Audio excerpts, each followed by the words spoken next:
Buenas tardes, señoras y señores. Bienvenidos a este nuevo encuentro del 9º ciclo de Españolas por Descubrir, dedicado a una gran extremeña como es Inés Suárez.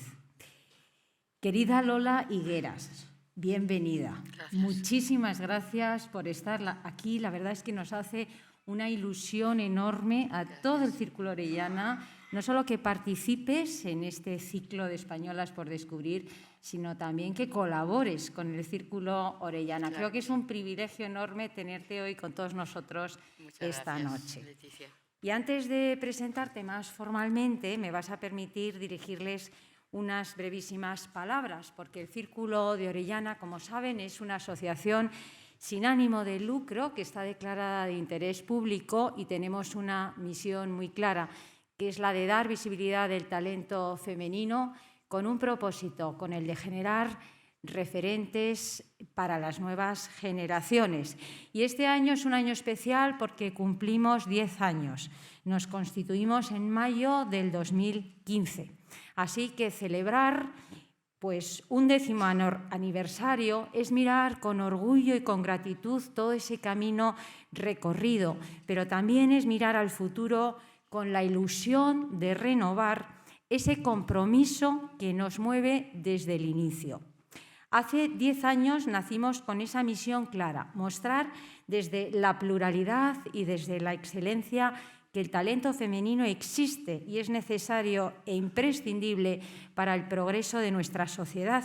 Y por ello hemos creado esta organización que trabaja desde la sociedad civil, visibilizando a aquellas mujeres que aún permanecen en la sombra, dando voz a mujeres que han sido, que siguen siendo y que serán protagonistas de la historia o de distintos cambios trascendentales para nuestra sociedad. Hemos desarrollado un trabajo muy intenso en estos 10 años, conscientes que ha sido gracias a la implicación de muchísimas personas. Y desde luego voy a dar las gracias en primer lugar a los ponentes que han participado de una forma tan generosa, haciendo de altavoz de todas estas mujeres. Y te incluyo en representación de ellos, querida Lola, porque han sido ya más de 90, hemos dedicado más de 90 encuentros a Españolas por Descubrir, y sin ellos, desde luego, esto nunca hubiera podido ser posible. También agradecer a todos los colaboradores y a las instituciones, y en este caso muy especialmente al Instituto Cervantes. Instituto Cervantes, con quien colaboramos desde hace 9 años, recorriendo todo un camino conjunto, poniendo el valor, el talento de grandes mujeres que desde luego forman parte de nuestra historia con mayúscula, aunque a muchas de ellas apenas las conozcamos. Y por ello, desde este programa hacemos una revisión histórica en femenino, agradeciendo a quienes tanto han hecho por todas nosotras, abriendo puertas y generando múltiples oportunidades a las mujeres profesionales que hoy en día dedicamos nuestro quehacer a nuestros trabajos diversos. Por eso, este programa, de alguna manera, lo que hace es acercar el pasado con el presente. Esa es la labor de la historia. En definitiva, lo que hacemos es mostrar no solamente sus logros, lo que fueron logrando, sino también las actitudes que tuvieron en la vida. Esa valentía, voluntad y compromiso que entendemos, al menos desde el Círculo de Orellana, que tienen una enorme vigencia hoy en día, y por eso ellas son tremendamente inspiradoras para todos nosotros, para los hombres y para las mujeres de nuestra sociedad. Nosotras en el Círculo de Orellana estamos convencidas que el liderazgo femenino no es una tendencia, es una realidad que transforma nuestro entorno y, desde luego, la historia con mayúscula también es un motor de transformación social, y por eso estamos actuando con 2 programas desde la historia. Españolas por Descubrir y también otro que tenemos en la Casa de América que se llama Mujeres Hispanas, creadoras de la historia y de la cultura en español. Quiero agradecerles a todos ustedes por continuar animándonos, por continuar viniendo a todas nuestras actividades y completar los aforos. Y desde luego quiero agradecer muy especialmente a todas las socias fundadoras del Círculo de Orellana, porque, como os digo siempre, vosotras sois la esencia de este proyecto. Hemos ido entre todas tejiendo una red sólida, una red diversa y, desde luego, con ella hemos logrado dar visibilidad a más de 250 mujeres en estos años y todas ellas están depositadas en la caja de las letras, porque, como saben, el Instituto Cervantes nos concedió este año el poder depositar nuestro legado de 10 años en la caja de las letras. Quiero, por último, agradecer a todos los amigos, colaboradores, protectores y mecenas del Círculo de Orellana, porque renováis vuestro compromiso para ayudarnos económicamente. Y eso lo necesitamos, y lo necesitamos para continuar adelante, y yo creo que nos quedan muchos años de trabajo. Así que muchísimas gracias también por vuestra contribución. Lola, te voy a presentar brevísimamente porque tienes un currículum impresionante y entonces voy a tratar de ser breve porque realmente estamos deseando escucharte. María Dolores Higuera Rodríguez es madrileña, es americanista, catedrática de arte, buceadora, arqueóloga naval y subacuática, directora técnica del Museo Naval de Madrid, hasta tu jubilación, que creo que fue en el año 2005, es decir, toda la vida dedicada al museo. Su dedicación más importante ha sido la historia marítima española y, en particular, la marina ilustrada, así como la navegación oceánica en el siglo XVI y el patrimonio naval sumergido.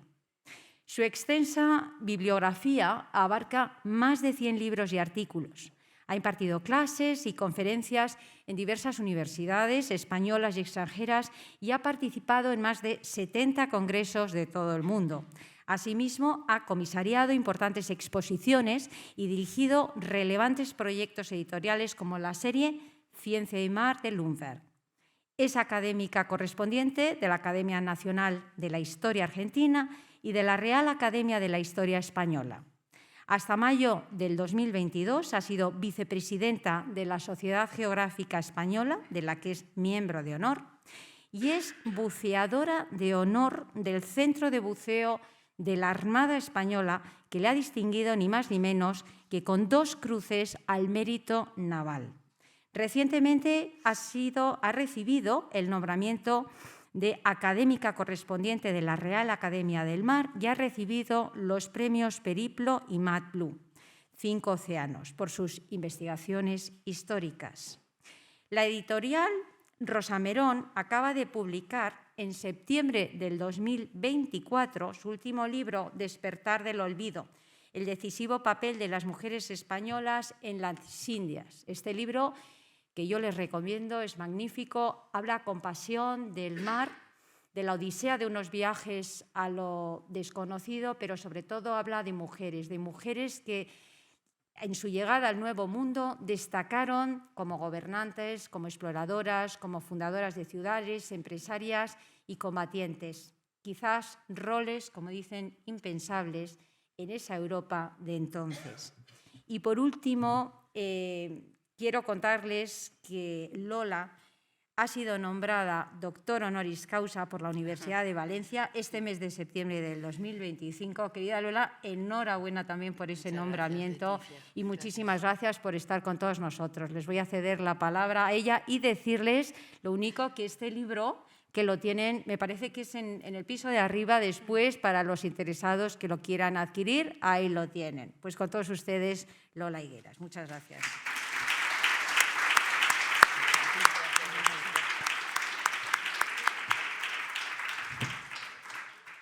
¿Esto está ya encendido? Sí. ¿O no? Sí. A ver, ¿Sí? así. Buenas tardes. Sí. ¿Se escucha bien? Buenas tardes a todos. Antes que nada, quería agradecer al Círculo de Orellana y muy especialmente a Leticia por su enorme amabilidad y eficacia en los preparativos de esta conferencia. Muchas gracias, Leticia, por tu ti, presentación tan cariñosa y tan encantadora. Agradezco también, naturalmente, al Instituto Cervantes, que nos acoge hoy en esta sala tan preciosa y que nos ha hecho la fotografía aquí en la caja de las letras, que es tan impresionante. Muchas gracias a todos ustedes por asistir hoy aquí con nosotros. Voy a intentar trasladarles lo más concisamente posible el personaje que tenemos en pantalla, Inés Suárez, que, como les voy a comentar, aunque brevemente, porque es una vida muy novelesca, muy es de todas las mujeres que he podido investigar y aflorar, pues realmente es una vida muy apasionante, aunque tiene cosas muy tremendas también, como les voy a comentar. Es una mujer de mucho carácter y que... Pero, en fin, personaje muy interesante. Y antes de entrar en el personaje, quiero brevemente crearles un poco el espacio, el ambiente en el que se van a desarrollar estas vidas que después vamos a comentar. La Edad Moderna es, como dice Fernández Armesto, al que tanto admiro, la edad del reencuentro, el reencuentro de la enorme diversidad humana. Es una época, 3 siglos largos, en que los europeos vamos a viajar a lugares muy diversos, muy lejanos, aunque no extraños. Nos dice Stevenson en una frase que a mí me encanta, que no hay tierras extrañas, que lo único extraño es el viajero, el que viaja, el que llega a esos lugares que desconoce, ¿no? Pero sí que es verdad que, aunque hemos tenido ya muchos contactos a lo largo de la historia, en la Edad Media y antes, entre culturas y etnias muy diversas, esta época, la época moderna, es especialmente interesante desde este punto de vista. Y en este ámbito España es realmente protagonista. La expansión española por América y el Pacífico en estos siglos modernos, pero especialmente el XVI, en el que nos vamos a centrar hoy, es realmente extraordinario. Es decir, el encuentro de España con América, con el Caribe y después el continente y después el Pacífico, en apenas 80-90 años del siglo XVI, apenas 80-90 años, España recorre, incorpora a la administración española 3,5 millones de kilómetros cuadrados. Si hacemos un eje, verdaderamente miles de kilómetros desde el norte de México, lo que actualmente es el norte de México, California, hasta el Biobío chileno, en 80 o 90 años. Una población muy reducida de españoles en un continente fundamentalmente indígena, al que nunca, esto lo quiero decir claramente porque es una de las cosas que no se conoce bien, indígenas a los que España nunca, la corona española, nunca obligó a abandonar sus lenguas maternas. De manera que es un continente fundamentalmente indígena que habla sus lenguas, que entre ellos no se entienden. Es decir, no hay un sentimiento de continente ni de nación, sino de pueblos que entre ellos guerrean o colaboran, pero de una manera independiente y muchas veces sin siquiera entenderse. Solamente en la Nueva España, cuando España llega al continente, más de 100 dialectos distintos, lenguas y dialectos de distintos troncos lingüísticos, solamente en lo que hoy es México. Se pueden imaginar que el continente en su conjunto son cientos de lenguas y dialectos, de etnias, de pensamientos, de idiosincrasias, de cosmologías, de sentimientos culturales. Es por eso por lo que digo que España en esta época del reencuentro es realmente protagonista. ¿Por qué se produce esta expansión?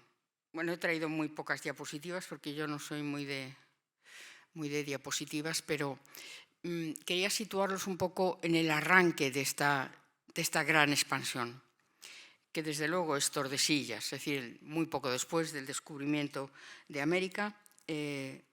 Los dos grandes países marítimos, los dos grandes imperios marítimos del momento, Portugal y España, pactan lo que hoy nos parece un absurdo, incluso decirlo. Se reparten literalmente el mundo por descubrir. Es cierto que en ese momento Portugal y España son los dos imperios más importantes desde el punto de vista marítimo. Lo que se está planteando es una expansión marítima, por consiguiente, Portugal y España son las dos grandes potencias que en experiencia, en ciencia, en navegación, en construcción naval, cartografía, etcétera, son los dos grandes países que van a poder realmente en ese momento producir o expandirse a través de la mar. Pero aquí tienen ustedes una representación de lo que puede ser Tordesillas. Con esta línea roja va marcando otro elemento que es el Tratado de Zaragoza, que es el que marca definitivamente quién va a organizar el tráfico de las especias. Porque toda esta expansión, esta competencia de los grandes imperios marítimos, realmente tienen un objetivo claro, que son las Molucas. Las Molucas, productoras de las especias, que son en ese momento más valiosas que el oro en el mundo europeo. Y lo que se intenta es alcanzar las Molucas y organizar un tráfico fluido a través de la mar. También el tráfico organizado por tierra desde época medieval, Marco Polo, etcétera, está interrumpido por las invasiones turcas y se busca un camino marítimo rápido y eficaz para este tráfico de las especias. En Tordesillas, Portugal y España, como digo, se reparten no solamente el mundo por descubrir, sino por dónde descubrirlo. Es decir, Portugal va a seguir bojeando África, que es lo que ya venía haciendo, y va a alcanzar efectivamente las Molucas antes que España por el norte del Índico, y comienza su comercio de especias unos años antes que España. ¿Y España? Pues España acaba de descubrir América y naturalmente a España le va a corresponder alcanzar las Molucas, si puede, a través de un océano, un continente que todavía no se sabe ni qué es, y un nuevo océano que ni siquiera se sabe que existe. Acaba de ser descubierto por España y ni siquiera se sabe qué extensión tiene, muy poco. Bien, pero hay un camino posible que está ya en la cartografía de la época, que es el Estrecho de Magallanes, un paso entre el Atlántico y el Pacífico que pueda facilitar el acceso a lo que se considera, tampoco se sabe exactamente, pero en fin, los portugueses ya están dando pistas de la latitud de las Molucas y dónde estamos. Bien, seguramente es conocido de todos ustedes el tema del viaje de Magallanes, la propuesta de Magallanes, que es un portugués que ha viajado para los portugueses y conoce la zona, y que propone al rey de España una nueva ruta que le permita alcanzar las Molucas. Se pueden ustedes imaginar que Magallanes en ese momento va a ser para Portugal el gran traidor. Llevar un proyecto factible, aunque muy complicado, muy difícil, para que España alcance las Molucas también, pues lógicamente en el momento para Portugal es un tema terrible, porque ellos tenían ya el acceso a las Molucas. Bien, esta línea roja que ven ustedes ahí en esta primera diapositiva es cómo queda en el Tratado de Zaragoza unos años después de que España llega a las Molucas. ¿Qué pasa? España llega a las Molucas, la historia ya la conocen ustedes, Magallanes muere antes de culminar el viaje a las Molucas, consigue atravesar el Estrecho de Magallanes, lo localiza, lo atraviesa, remonta con unas peripecias terribles la costa y alcanza Filipinas, pero no llega a las Molucas. Ahí emerge otro personaje importantísimo, gran marino español, Juan Sebastián Elcano, que será el que finalmente culmine una vuelta al mundo que nunca se propuso. En las capitulaciones con Magallanes nunca aparece la vuelta al mundo, naturalmente. Es un viaje, una expedición a las Molucas.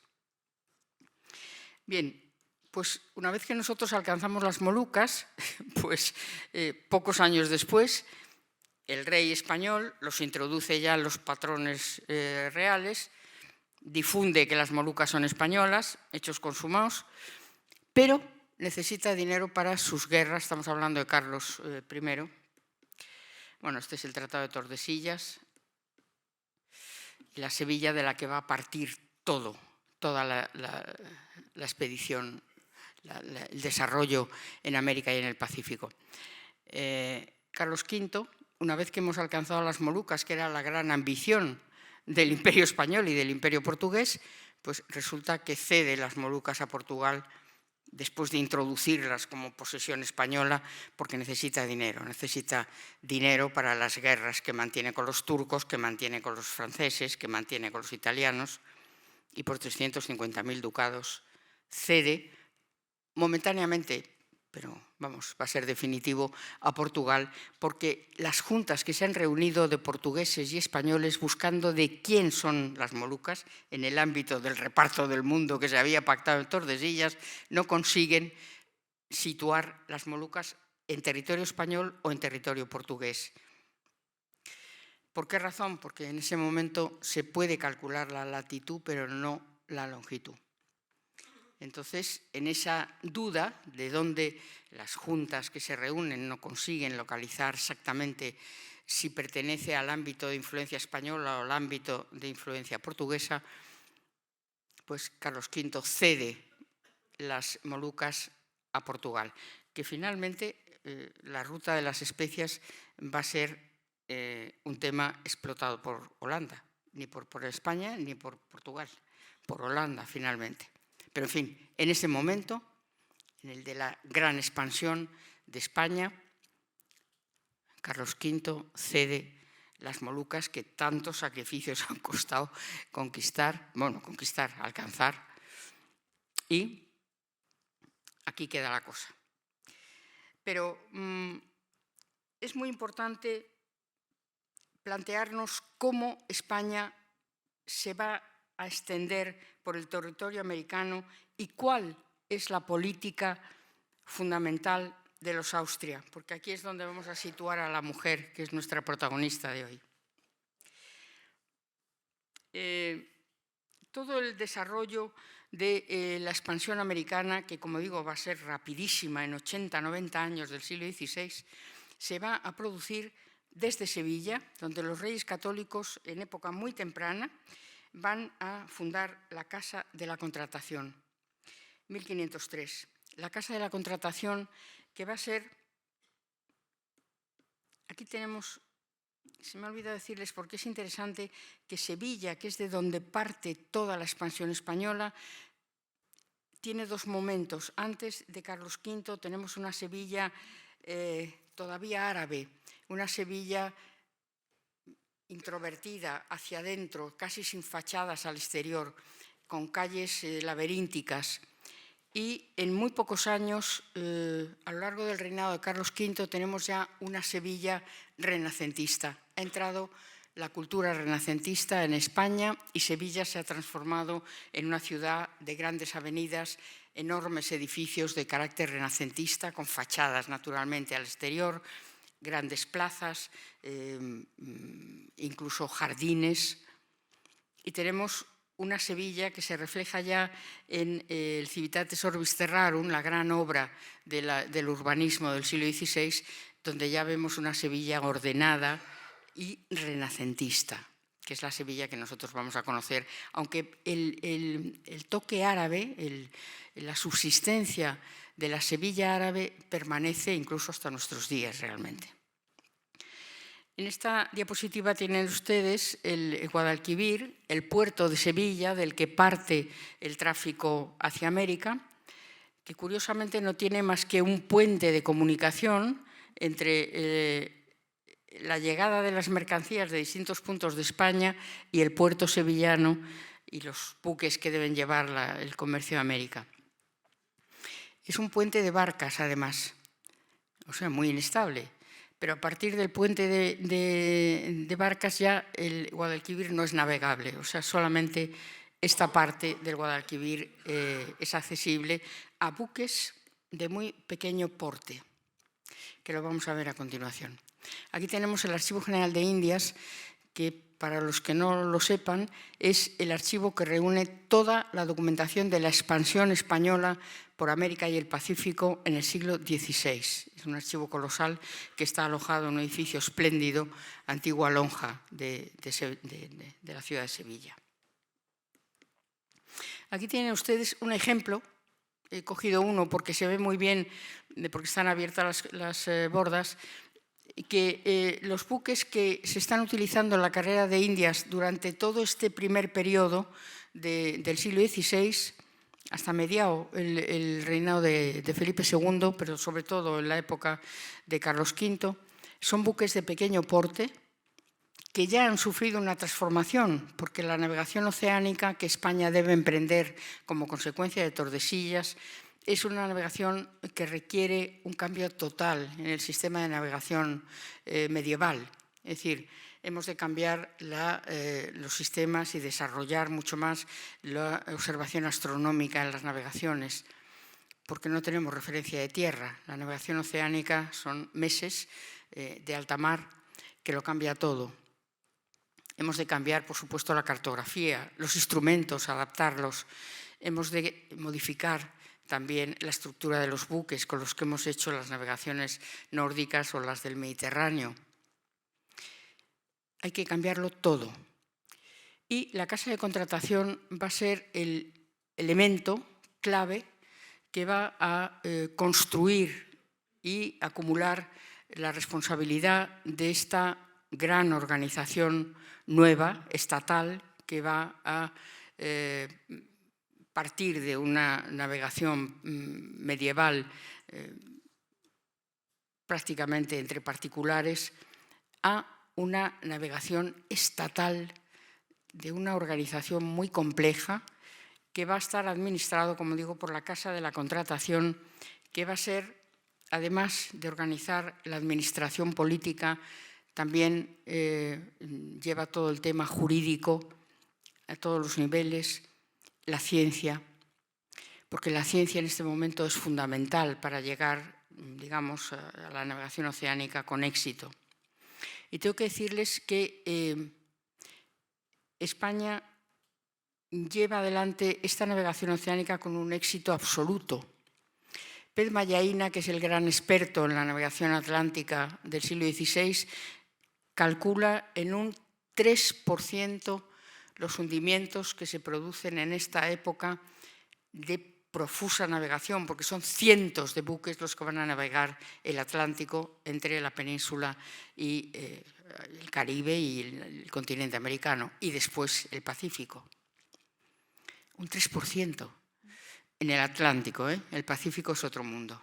El Pacífico, hasta que no conocemos el tornaviaje en una latitud mucho más septentrional de la que se buscaba, realmente hay muchas pérdidas.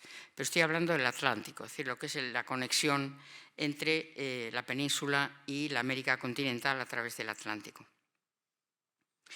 Les he traído alguna diapositiva solamente para acercarles que los dos instrumentos fundamentales en la navegación oceánica para el cálculo de la latitud, porque ya les digo que la longitud, hasta el siglo XVIII, que los ingleses descubren el cronómetro, no se puede calcular con exactitud, porque el cálculo de la longitud requiere un tiempo a bordo fiable, y en esta época se maneja la ampolleta de minutos, y el primer temporal desarma completamente el cálculo del tiempo.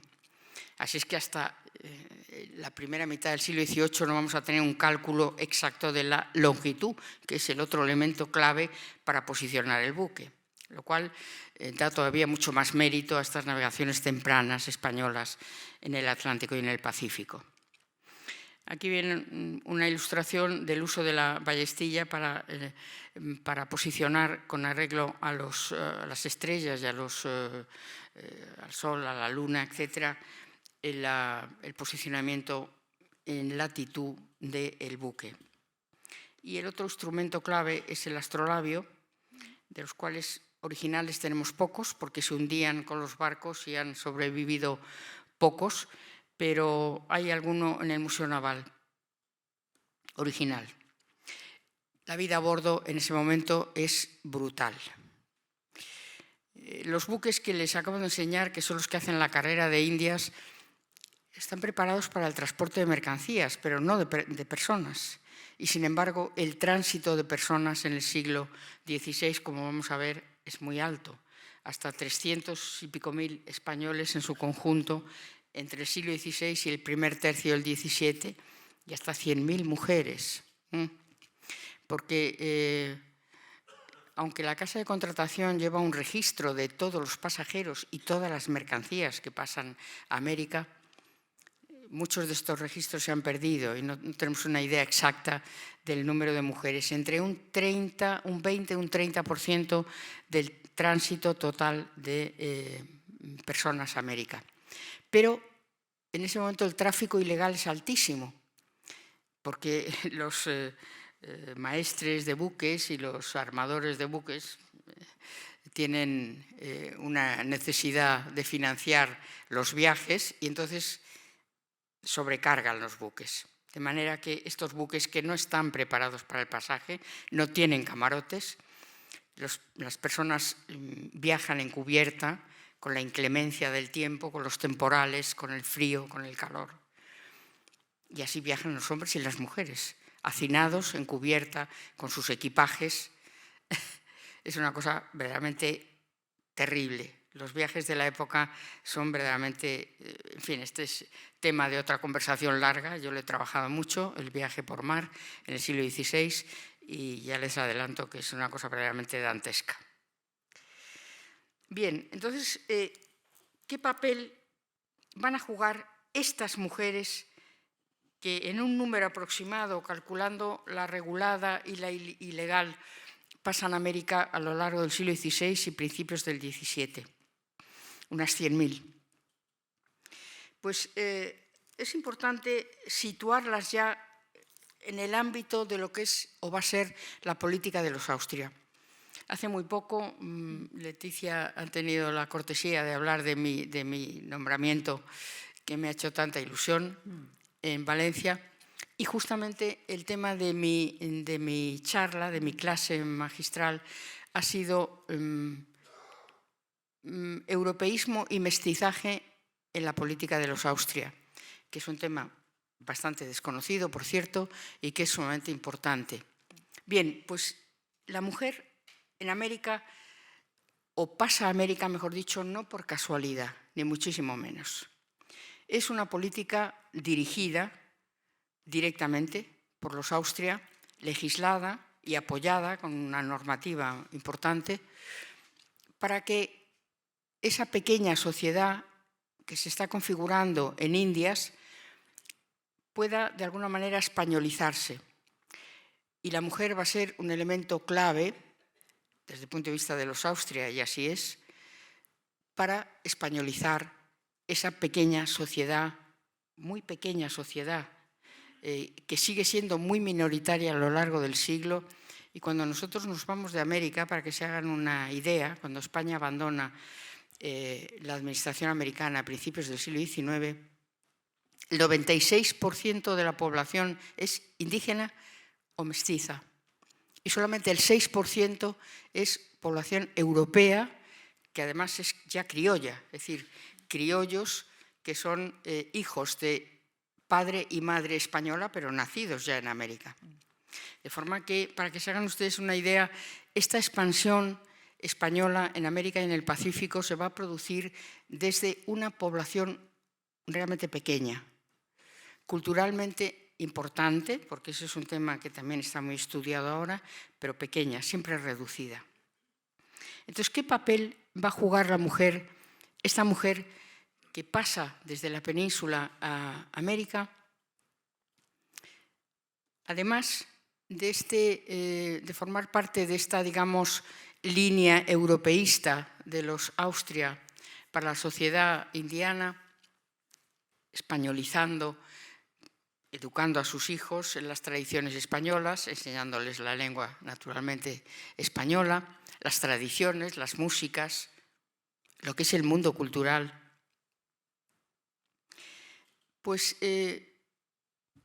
por lo menos las que yo he podido estudiar, porque otra cosa que quería trasladarles y de la que estoy convencida es que la mujer habita la niebla en la historia. La mujer no aparece en la historia general. Ahora estamos trabajando muchos en ese aflorar el papel de la mujer, esa visión española, femenina de la historia.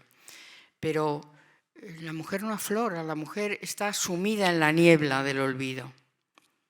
Y lo ha estado durante siglos. Hay un libro mío último, reproduzco una frase de Benedetti que a mí me gusta muchísimo y que dice que todo es olvido, pero cuando la niebla se disipa, el olvido está lleno de recuerdo.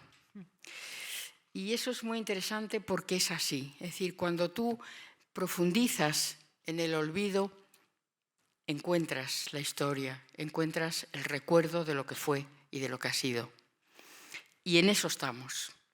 Pero tengo que decirles que estas mujeres que viajan a América de toda condición, es decir, desde mujeres de la nobleza que viajan con las virreinas, en las cortes de las virreinas, hasta mujeres muy humildes, como la persona de la que vamos a hablar hoy, labriegas, costureras, artesanas de cualquier tipo, mujeres de toda condición y que viajan a América por razones muy diversas, protegidas siempre por la corona que quiere que accedan a Indias.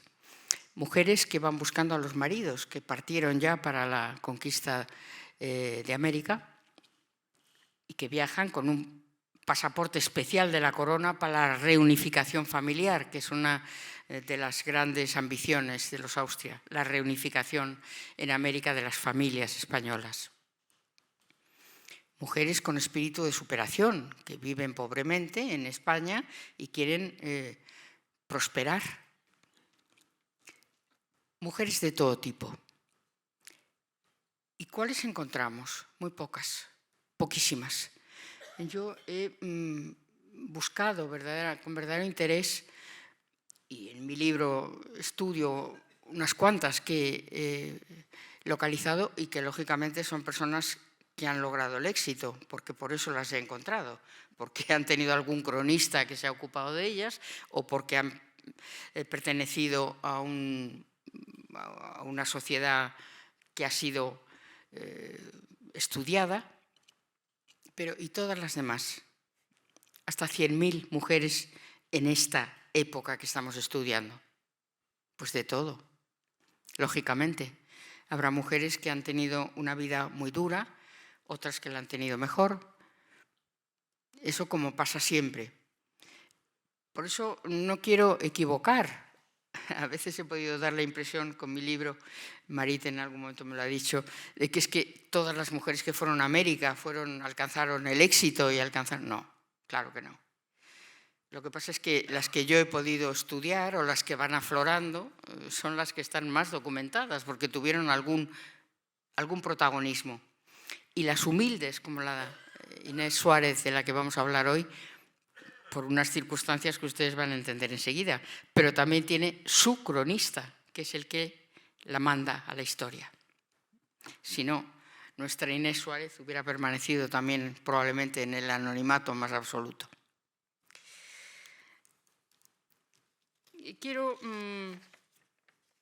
antes de entrar en el personaje propiamente dicho, decirles que de estas que yo he localizado y he trabajado un poco más en mi libro, se puede decir que cada territorio de esta gran expansión a lo largo del siglo XVI tiene su heroína particular. una mujer que ha destacado por algo y ha pasado a la historia. Hemos conseguido sacarla del olvido y podemos hablar hoy de ellas. Por ejemplo, María Estrada. María Estrada la podemos situar entre las que combaten duramente, en Tenochtitlan, en los distintos combates que se van librando en la conquista del territorio. Pero María Estrada es muy interesante porque es la única mujer representada en el famoso lienzo de Tlaxcala. No tengo imagen, pero... Ay, mira, esto se me había olvidado comentarles, es una cocina de cocinar a bordo. No existe más que la que se expone en el Museo Naval de Madrid. Les recomiendo mucho visitar el museo porque tiene una sala dedicada a la vida a bordo, que es única en España y yo creo que en Europa, con materiales de la nao San Diego, que es una nao de Acapulco que hunden los holandeses, cargada con todos los materiales del tráfico. Todos estos personajes femeninos tienen un interés especial. Yo elijo, hay muchos más en mi libro, pero yo elijo a María Estrada entre las combatientes por esto, porque es representada en el lienzo de Tlaxcala al lado de Cortés, cabalgando al lado de Cortés, única mujer que está representada en el gran lienzo. Isabel de Guevara. Bueno, es que fíjate que me salva yo, esto no os lo he contado, que es muy interesante. En el Museo Naval existe un manuscrito que habla de los inventos que la Casa de Contratación, entre otras muchísimas cosas, fue dando a luz a lo largo de las navegaciones históricas.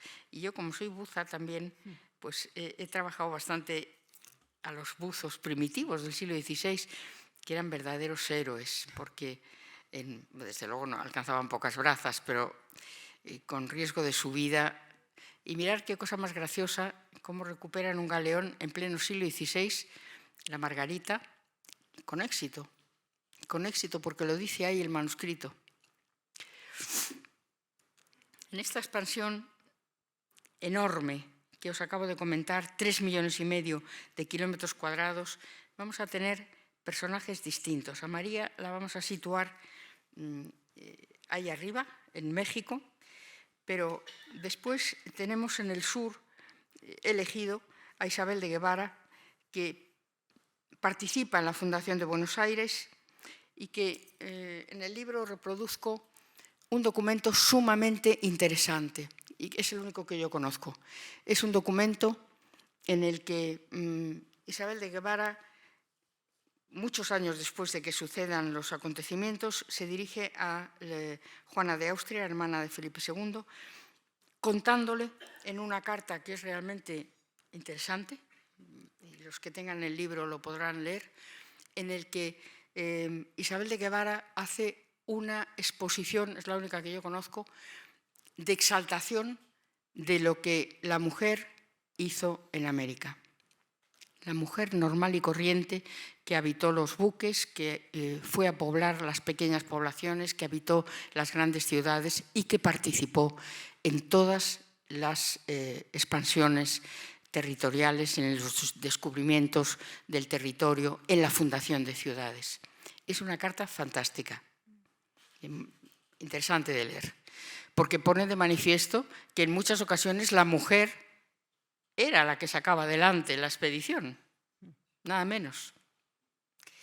Bien, entre las descubridoras he elegido a Isabel de Barreto, a la que no tengo ninguna simpatía personal, pero que es una mujer que por una serie de circunstancias en el descubrimiento de las Islas Salomón es la mujer de Álvaro de Mendaña.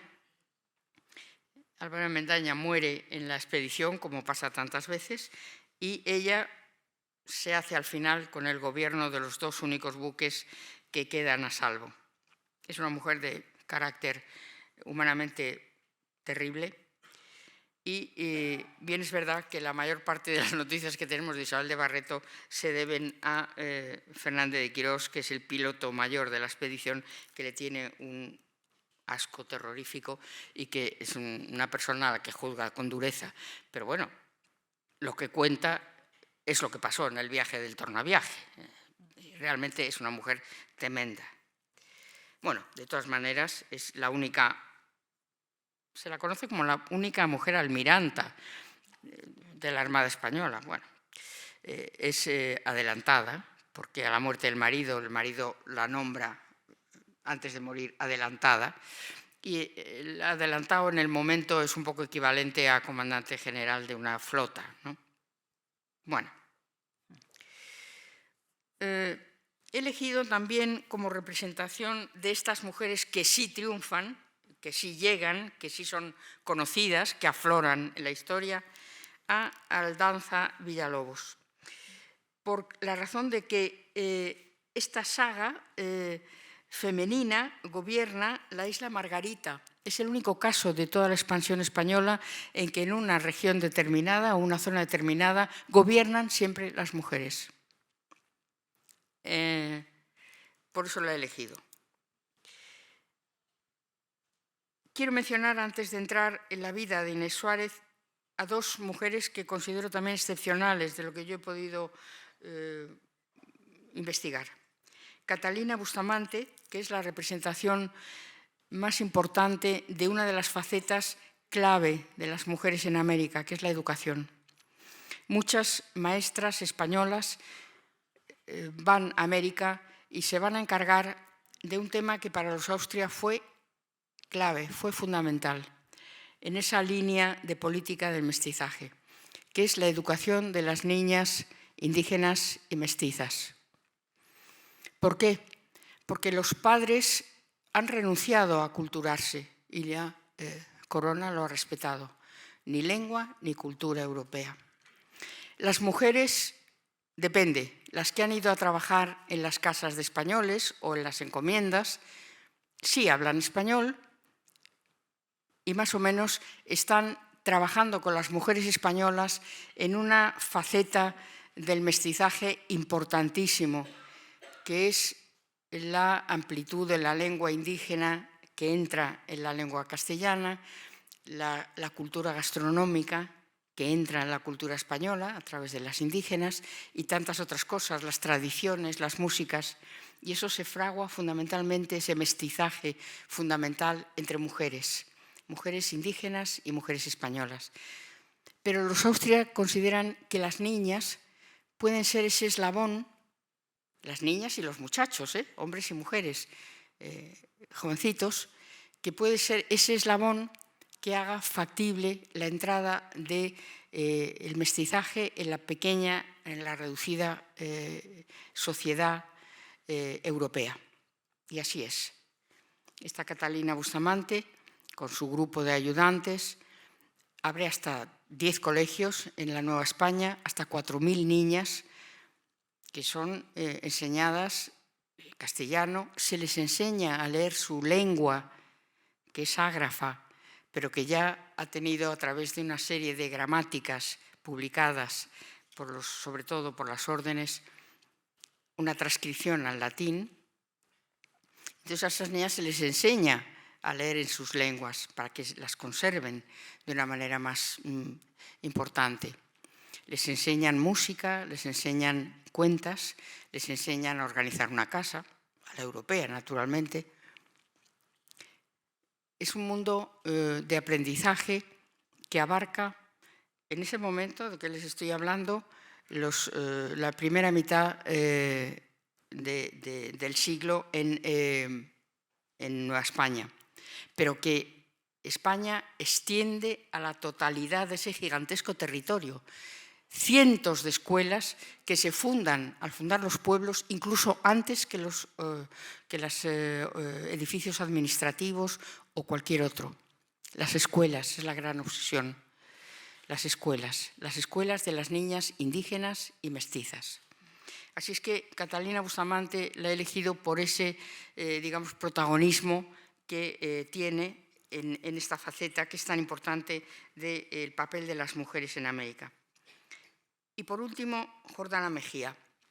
Jordana Mejía, que es un personaje, es una encomendera peruana, en Perú, perdón, española, que tiene un papel muy importante, muy interesante, que ha sido estudiado porque desarrolla, a partir de la administración de una encomienda heredada de su marido, una serie de obrajes y unas industrias importantes manejadas por indígenas, con los cuales ella reparte los beneficios.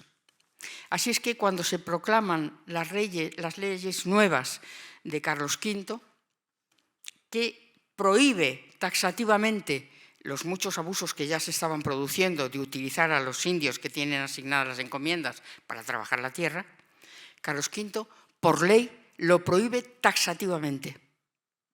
De forma que toda la gente que estaba en ese momento utilizando a los indígenas en su provecho debe dejar de hacerlo. Y eso genera una serie de revueltas en toda España, perdón, en toda América, en México y en Perú sobre todo, que es donde están las encomiendas más importantes. Pero esta señora consigue demostrarle al virrey que ella no está abusando de sus indios, que ella está repartiendo sus beneficios con los indios. Y no solamente eso, sino que los deja herederos de todo su imperio económico que ha levantado. Y consigue efectivamente que el virrey le permita seguir haciendo sus industrias, sus telares, sus obrajes, y que los indígenas sigan trabajando en ellos. Es un personaje muy interesante. De los que yo he podido documentar, en ese nivel, digamos que no son nobles, ni son gobernadoras de ningún espacio, ni son personajes privilegiados, pues es un personaje sumamente interesante. Bien, en este espacio que les decía, que más o menos cada expansión tiene su heroína propia, Chile va a tener la suya. Y ese personaje que aflora de una manera, ya lo van a ver ustedes, heroica, es Inés Suárez. Inés Suárez es una extremeña, nacida en Plasencia en 1507, y que casa muy jovencita con un militar que pasa a América, con Juan de Málaga, con casi 19 años, casa con este hombre que enseguida viaja a América y ella queda sola en su Extremadura. Es costurera, trabajando y viviendo como puede, pobremente. Pero cuando el rey empieza a dar licencias especiales para la reunificación familiar en América, incluso imponiéndola a los españoles que estaban ya en América, muchos de ellos pues, casados con indígenas o amancebados con indígenas, pero que tienen las familias en España, el rey dice, a partir de un momento, por ley, o traéis a vuestras familias o os privo de todos los beneficios, os arrebato las encomiendas y los privilegios que tengáis. Entonces eso genera digamos, un efecto llamada que se refleja muy bien en las cartas de emigrantes que están en Indias también y que son interesantísimas. Y se produce un aumento muy importante porque los maridos le dicen a la mujer, oye, ven porque nos lo quitan todo. Y es una cosa muy interesante los consejos que les dan y cómo organizan el viaje, pero son las mujeres, con sus madres, sus tías, sus sobrinas, sus hijas, las que viajan masivamente a América por este tema. Bien, pues Inés es una de estas personas que con una licencia especial del rey va a viajar tendrá unos 30 años cuando emprende el viaje a América en busca del marido.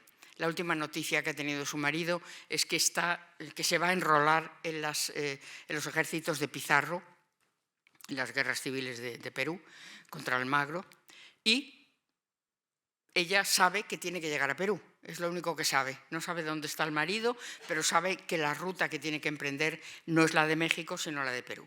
La ruta de Perú es todavía mucho más difícil que la ruta de México, porque hay que llegar al norte, vamos a Centroamérica, a Panamá, para desde Panamá llegar en otra serie de buques que llegan o no llegan, porque en la época la navegación depende muchísimo del tiempo y de la situación, pero ella sabe que tiene que viajar a Panamá y de Panamá en otra serie de buques que viajan a Perú, alcanzar Perú. Fijaros qué aventura más increíble ya de entrada, con apenas 30 años, de decir, bueno, pues me lanzo a localizar a mi marido que está en los ejércitos de Pizarro. Bueno, esta mujer, después de un viaje tremendo, os digo que casi todas las mujeres que afloran en la historia lo hacen porque tienen algún cronista que las introduce en la historia. Y el caso de Inés es Mariño de Lovera. Mariño de Lovera es un cronista que escribe su relato en la conquista de Chile y que en 1551 hace un manuscrito muy importante que se va a publicar en 1865, en el siglo XIX, muy avanzado, pero donde sigue el personaje de Inés con verdadero interés. A través de las noticias de Mariño de Lovera vamos a saber muchas cosas de Inés. Y sabemos que Inés hace un viaje durísimo, como el que yo sé que se hacía en esa época, encubierta, de mala manera, muy pobremente, con muy poco equipaje, con unas pequeñas joyas que conservaba y muy poco más. Y llega a Panamá y no tiene dinero para continuar el viaje. Nos dice Mariño de Lovera que tiene que permanecer un año en Panamá, que es un lugar insalubre, donde se producen grandes epidemias, un lugar terrible, para poder reunir, trabajando de costurera, el dinero necesario para viajar hasta el Callao. Por fin lo hace, y cuando llega al Callao, las autoridades, ella viaja con un pasaporte, como les he dicho, especial del rey, que la protege, le dicen que su marido acaba de fallecer en el combate de Salinas, una de las grandes batallas entre pizarristas y almagristas, y que gana Pizarro, pero el marido ha fallecido en ese combate. Esta mujer le dicen, pues tiene usted que seguir a Cuzco, porque es donde puede localizar noticias de su marido, porque es el último lugar donde este hombre ha vivido. Después de muchas peripecias, llega a Cuzco. Es una vida completamente novelesca, como van a ver ustedes. Llega a Cuzco y allí las autoridades de Cuzco le dicen, pues su marido ha dejado una pequeña encomienda que recibió del rey como un privilegio en una zona que se llama el Valle de la Canela. Ahí tiene usted una pequeña encomienda suya, se la entregamos, en fin, puede ser un ingreso. Pero miren ustedes lo que es la vida. Mientras tanto, uno de los personajes más importantes del mundo peruano de entonces, Pedro de Valdivia, ha recibido a su vez, por los combates justamente en los que ha fallecido el marido de Inés, una enorme encomienda en ese mismo Valle de la Canela que linda con la pequeña encomienda de Inés. Nos dice Mariño de Lovera que ahí, por esa coincidencia y de una manera circunstancial, se conocen y se enamoran locamente. Lo digo así porque es que es así. Toda la vida de esta mujer está movida por el amor. Es decir, si a mí me preguntan qué resaltarías de la vida de Inés, yo diría el amor. El amor ha movido todas sus acciones.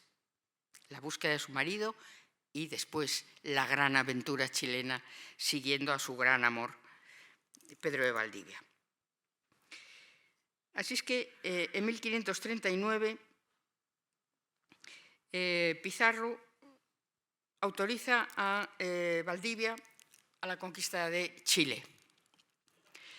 Naturalmente, estos dos ya amantes, enloquecidos el uno por el otro, pues desde luego Valdivia, que tiene su mujer, que es una noble castellana importante, que la tiene en España y no la trae ni loco. No la trae ni loco, claro, porque ahí la tiene aparcada y él viviendo su vida en Perú. Bien, pues En 1539, Inés vende lo poco que tiene, sus pocas joyas y la pequeña encomienda. Se compra un caballo blanco, que va a ser digamos, la identidad de ella en la batalla. Un caballo blanco, parece que precioso, nos dice Mariño de Lovera, un fantástico ejemplar. Se compra un escudo y una espada y se enrola en el ejército de Valdivia. Pero claro, una mujer no podía viajar así por las buenas. Entonces Pizarro entrega a Valdivia un documento escrito de su puño y letra que dice que esta mujer puede viajar en la expedición porque es la criada de Valdivia. Una manera de cubrirle un poco las espaldas al amigo. Bien, y aquí empieza una de las aventuras más impresionantes de la vida de esta mujer. En 1540 se inicia esta aventura que ya desde el principio aparece como una aventura casi imposible, con cientos de soldados españoles y cientos de indígenas atravesando el desierto de Atacama. La aventura empieza en el desierto de Atacama. Atacama es uno de los desiertos más espantosos del planeta. Miles de kilómetros cuadrados de desierto con unos cambios de temperatura brutales, de 20 bajo cero a la noche y de 40 sobre cero de día. Es terrible, los alimentos se pudren, el agua desaparece y llega un momento en que están muriendo, diezmándose, igual españoles que indígenas de una manera brutal. Y llega un momento en que literalmente están a punto de morir de sed. Entonces, esta mujer de repente recuerda un zahorí extremeño que le había enseñado a ella a localizar agua en Extremadura, porque tenían mucha escasez de agua en la zona donde ella vivía. Y dice, bueno, lo voy a intentar. Y consigue encontrar un manantial subterráneo como a 1 metro de profundidad y salva literalmente, esa es literalmente la vida de ese ejército que está a punto de fallecer. Este manantial, que todavía fluye y se conoce como las aguas de Doña Inés, salva la vida del ejército y gracias a esto pueden, de los hombres y de los animales, y continúan, descansan, se recuperan y siguen avanzando. Tenemos ya a Inés situada como la gran heroína de la expedición. Llegan al río Mapocho, que es otra frontera casi infranqueable, un río gigantesco, como lo son los americanos, que parece un mar.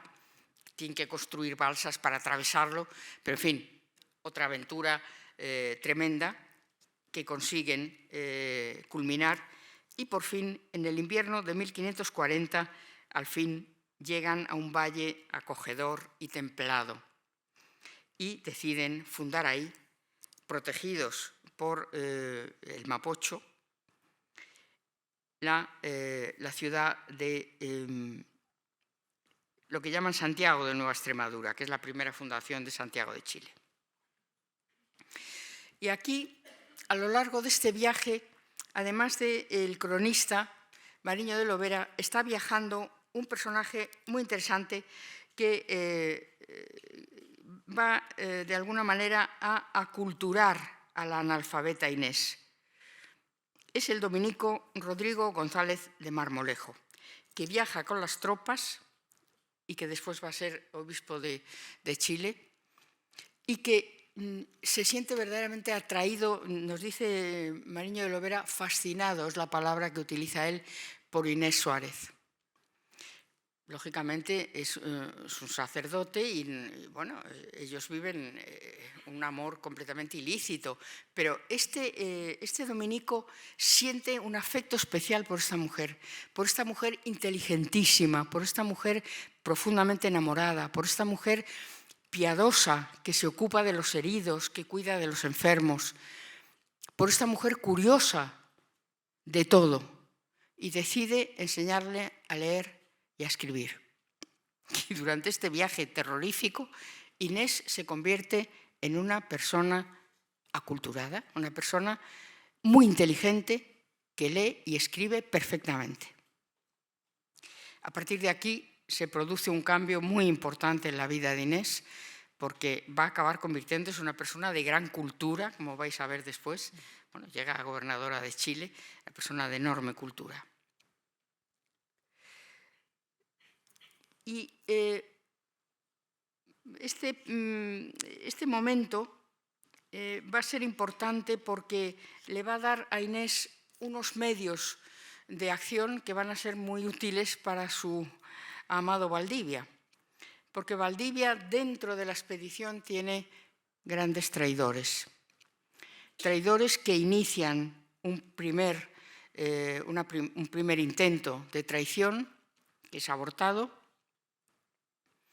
y que Inés decide, con su inteligencia y su capacidad de gentes y el cariño que tiene entre la tropa, pues crea nada menos que una especie de red de espionaje para proteger a Valdivia.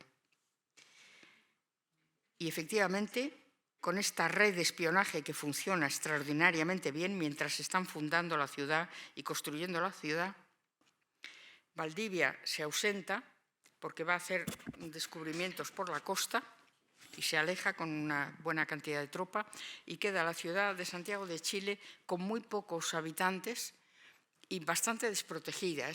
Esta primera fundación es una ciudad sin amurallar, es una ciudad construida con elementos pobres, es una ciudad fácil de conquistar, por consiguiente. Entonces, mientras Valdivia con sus hombres está fuera, se produce una gran invasión en esta pequeña ciudad recién fundada de mapuches. Los mapuches son unos de los indígenas más belicosos, más agresivos que va a encontrar España y desde luego en el continente sur, por supuesto. Estos mapuches están en este momento liderados por un personaje muy interesante que está también documentado, que es Machimalondo. Algunas fuentes dicen que eran 10.000 los asaltantes, pero los cronistas más fidedignos hablan de 2.000, que de todas maneras sigue siendo una barbaridad porque no hay más de 100 habitantes en esta primera fundación de Chile. Y aquí se va a producir el hecho más, digamos, cuestionable de esta gran personalidad que es Inés. Mira, este es un retrato apócrifo, un retrato posterior del siglo XIX, pero sacado de las fuentes, de la presencia que debió tener Valdivia. Debía ser un personaje muy guapo, con muy buena facha, en fin.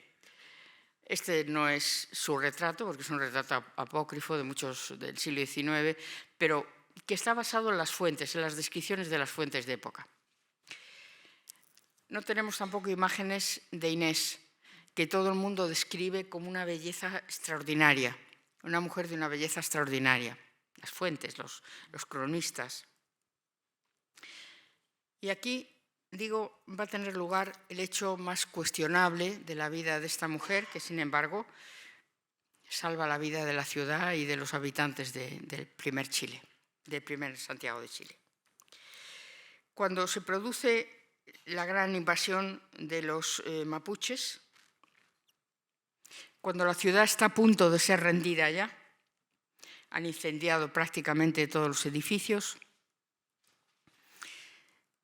Inés recuerda que esta invasión tiene como origen, o puede tener como origen, la liberación de una serie de caudillos mapuches que Valdivia en un combate anterior había encarcelado y que están encarcelados en Chile y todavía no los han alcanzado los mapuches. Y entonces, con una decisión tremenda, esta mujer va a los calabozos, saca a los mapuches y los degüella ella misma con sus manos. Es un hecho terrible. Las sitúa en unas picas y sale con las cabezas ensartadas, lo que genera inmediatamente una huida masiva de los indios. Entonces, bueno, es un hecho tremendo, ¿eh? Es un hecho terrible que ha pasado a la historia con toda fidelidad y que, sin embargo, salva lo que queda de la ciudad de Chile y los pocos habitantes que han sobrevivido. El hecho brutal en sí mismo es, sin embargo, reconocido incluso por Machimalondo, que unos años después le entrega la pluma del honor, reconociendo en ella a una mujer de un valor extraordinario. Hecho brutal, evidentemente, eso no se puede esconder, pero al mismo tiempo, claro, cuando Valdivia regresa, ella ha iniciado la reconstrucción, toma el mando inmediatamente de los pocos supervivientes, toma decisiones que son decisivas, como por ejemplo sacar todos los cadáveres de las bestias y los seres humanos indígenas y españoles que han fallecido en el combate brutal, quemarlos para que no se produzca una epidemia de peste. Y empieza inmediatamente, con los pocos supervivientes, la reconstrucción de Chile, de Santiago de Chile. Amurallada, con elementos mucho más importantes, materiales sólidos, y cuando llega Valdivia, que regresa sin haberse enterado de nada de todo esto, de su descubrimiento de la costa de Perú, se encuentra todos estos episodios y esta mujer que está a los ojos de los supervivientes es la gran heroína del combate, claro, de la expulsión de los indios. Y este hombre que adora a esta mujer, pues desde luego le concede grandes privilegios, que va a ser una de las cosas que van a salir después, encomiendas importantes, privilegios de todo tipo, en premio a su valentía. Pero como consecuencia de todas las expediciones de Valdivia, Valdivia va a ser nombrado gobernador de Chile. Pero al ser nombrado gobernador de Chile, se produce un episodio que era de esperar, y es que el Santo Oficio exige, naturalmente, un proceso, porque este señor ha vivido amancebado en una relación ilícita durante un montón de años, y la mujer la tiene en España, cuando al ser nombrado gobernador él debería traer a su mujer, que sería la gobernadora consorte. La cuestión es que se abre un proceso que es otra de las fuentes importantísimas de las noticias que nosotros podemos tener de Inés Suárez, que es el proceso que está presidido por la Gasca, que es el gobernador, es el presidente de la Audiencia de Chile, y que en un proceso muy riguroso, en el que hay que analizar 57 cargos de los que se acusa a Valdivia por distintos hechos, 11 de los cuales están protagonizados exactamente por Inés Suárez. Y esta fuente, la fuente del proceso, y la publicación de la fuente del proceso de la Gasca, que es muy exhaustivo, nos va a proporcionar muchísimos datos de los que les he proporcionado y de los que se suceden a continuación. Analizados todos los hechos y después de un proceso muy riguroso, Valdivia es confirmado, absuelto de los cargos y confirmado como gobernador. Pero naturalmente se le obliga a abandonar a Inés y se le obliga a traer a su noble esposa de España. ¿Y qué hace Valdivia? Valdivia no ve más solución que casar a Inés, a su gran amor, con su gran amigo. Su gran amigo, que es Rodrigo de Quiroga, su segundo a bordo, y que es un hombre enamorado de Inés de siempre, de toda la vida, desde que la conoció.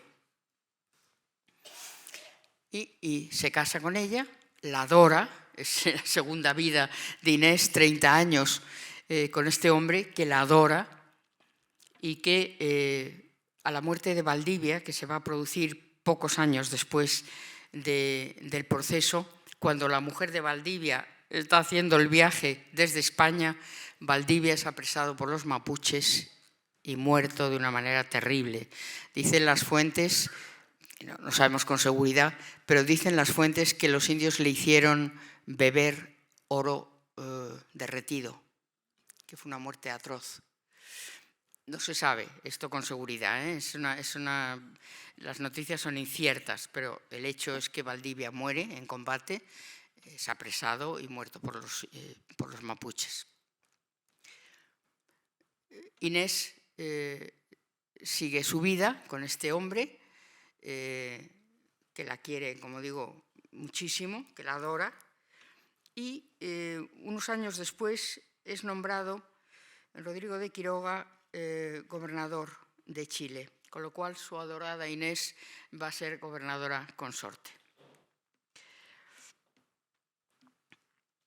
Les voy a contar ahora un hecho que es bastante insólito en la iconografía habitual, porque la iconografía apócrifa, la que no es de época, generalmente es posterior a los personajes. Sin embargo, esta iconografía que ven ustedes ahí es una témpera de Ghirlandaio. Como en América está corriendo el arte italiano desde el principio, desde mediados del siglo, con fluidez, esta témpera de Ghirlandaio llega a los entornos cultos de Santiago de Chile. Está pintado 14 años antes de que nazca Inés Suárez. Pero los contemporáneos dicen, es que es Inés, es que parece que ha pintado a Inés, es Inés. Entonces, en esa época en que, un poco mayor, porque esta se llama Retrato de una joven, es el nombre que le da Ghirlandaio. Pero bueno, Inés es una mujer madura ya. Si ustedes buscan en internet Inés Suárez, la primera iconografía que sale es la de Ghirlandaio. Es una cosa muy curiosa, porque no hay iconografía nada más que esas espantosas estas horrorosas, que son del siglo XIX y que no tienen nada que ver con ella, no se parecen en absoluto nada. Pero en cambio parece ser que el retrato de Ghirlandaio es exactamente o muy parecido a cómo era Inés. Bueno, es una cosa curiosa, pero que les quería comentar.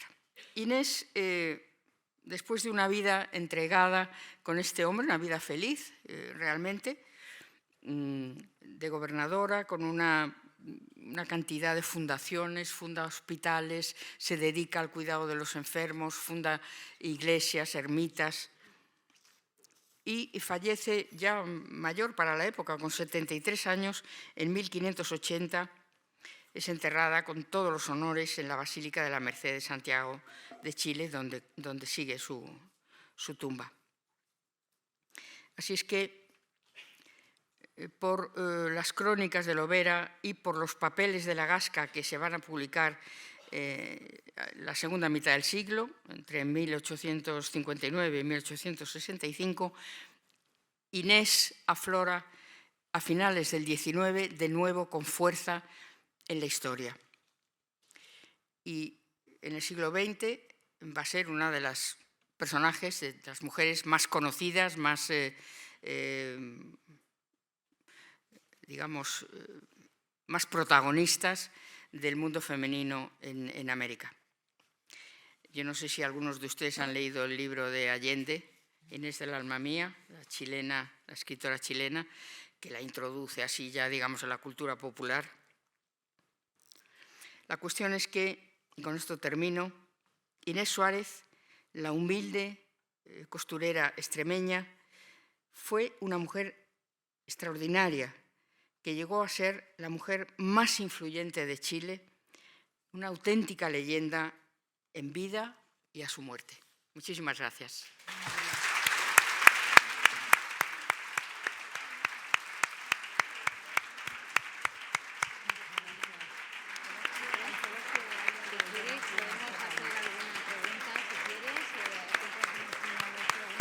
Muchas gracias.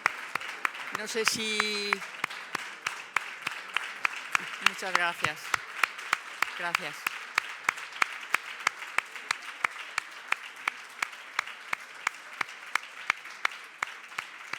Muchas gracias. Querida Lola, muchísimas gracias por este recorrido que has hecho en la vida de Inés, apasionante. Hemos estado todos sin pestañear, escuchándote, y también por iniciarnos en esas vidas de algunas de las mujeres que cruzaron el océano para ir a América. Ha sido extraordinaria tu exposición. Muchísimas gracias. Enhorabuena. Muchas gracias. Siempre hacemos si quieren hacer una intervención, No sé si hay alguien, una pregunta, que tengan la oportunidad de poderlo hacer. No sé si... Bueno, yo quería decirles, porque lo hago siempre en mis conferencias o en mis charlas, yo tengo un correo muy fácil, que es Lola Higueras Rodríguez, o sea, mi nombre y apellidos, @gmail.com. Siempre contesto a lo que se me pregunta, porque hay veces que en el momento no se les ocurre, pero a lo mejor en casa luego, pues yo hubiera preguntado, pues me lo preguntan, y si yo lo puedo contestar, lo haré con muchísimo gusto. No sé si ahora mismo hay alguna cosa que les interese particularmente, pero vamos un poquito mal de tiempo, no sé, como ustedes vean. Bueno, no sé si hay alguna intervención. Pues si se les ocurre luego más tarde, Si me no, escriben y me lo preguntan. Tan generosa Lola, que les deja su correo. Bueno, de todas maneras, si no, simplemente recordarles que nosotros no podremos estar aquí en noviembre porque han estado con algunos arreglos de este salón de actos, en fin, no tenemos fecha, pero sí estaremos el 12 de noviembre en la Casa de América con la profesora Ana Caballé, que hablará de la poeta cubana Gertrudis Gómez de Avellaneda. El 10 de diciembre finalizaremos ese primer ciclo en Casa de América con Gabriela Mistral, y volveremos el 27 de enero ya con el 10º ciclo de españolas por descubrir, que será dedicado a María Gabriela de Saboya, por quien fue presidente del Senado Juan José Laborda. Así que les esperamos, por supuesto, con toda la programación del Círculo de Orellana. Muchísimas gracias por su asistencia. Gracias, querida Lola, de verdad ha sido extraordinario. Ya saben que también lo tienen el vídeo grabado en los canales YouTube. Gracias a todos. Gracias a todos. Bueno,